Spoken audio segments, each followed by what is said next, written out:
There is a classical analog for tunneling. If we go back to the idea of total internal reflection, remember we said that if we had a light beam come in here, if it comes in and it's in a high index of refraction bouncing off a low index of refraction, if it can't bend enough to get out, that light wave will reflect on the inside completely. That's known as total internal reflection.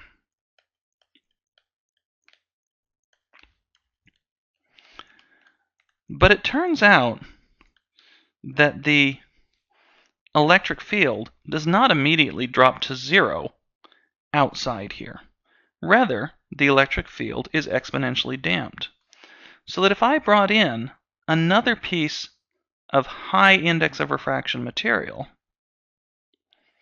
and brought it in close, even though the light can never actually be in this gap between them, let's bring that gap just a little further apart, the light can still make it into the new part.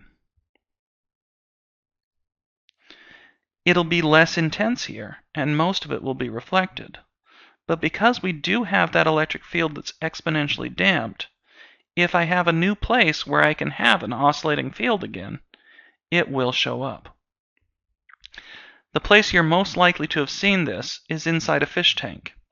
If you ever see a fish tank, turn around to different angles of it to the point where you're seeing the reflection of the inside of the tank. That's total internal reflection. Then, place your fingers on the side of that tank. So here's the tank. And you're going to see total internal reflection off this back side. But if you place your fingers up there, you'll see a silvery pattern showing your fingerprints. Because where your fingers get very close to the glass, the light actually makes it through the gap, reflects off your fingers and back. So you see the flesh color of your fingers. But where you have the ridge missing on your fingertip, there's too much gap, the light can't make it through, and you get just total internal reflection of the inside of the aquarium. We can write the probability of an electron getting through a barrier as this probability T, which is approximately equal to e to the negative 2bl, where b is really just the kappa that I talked about here.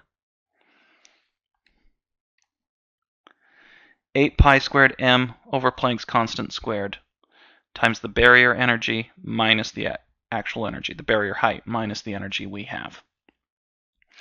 So the more height we have, the more damping we get. The more length to the barrier, the more damping we get. But there is still a probability of the electron making it through that barrier. We can actually use that in a device known as a scanning tunneling microscope. The idea is that we have a tip that's conductive, and that tip gets very close to the surface of a material. So close that we get a tunneling current between the atoms of the surface and the atoms in the tip. We can adjust the position of that tip very carefully with these quartz rods, and we can scan it across that surface. That gives such good resolution, it's so sensitive to this distance, that we can tell when we're close to an atom or not. So much so that we can see individual atoms on a surface.